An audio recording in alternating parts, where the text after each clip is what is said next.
Дълбок клек между две платформи.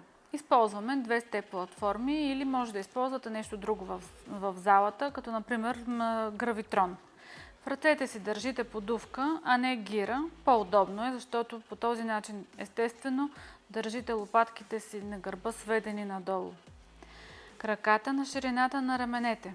Пръстите поставени широко.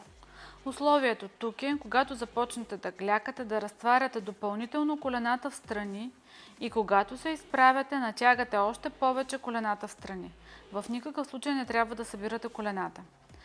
Започваме да клякаме, като издаваме таза назад и надолу.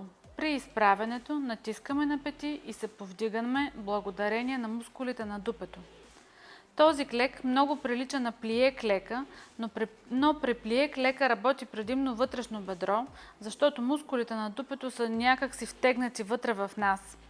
Докато тук много добре и максимално работи именно дупето, тъй като извеждаме таза си леко назад и надолу и много добре разтягаме седалищните мускули.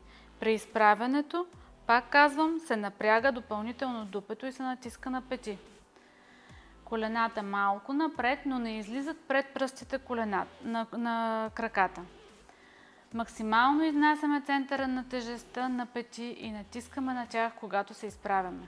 Корпуса също леко се накланя напред. Колкото по-дълбоко клякате, толкова по-добре ще разтегнете дупето и съответно то ще се съкрати по-добре. Така ще се включи вътрешно бедро.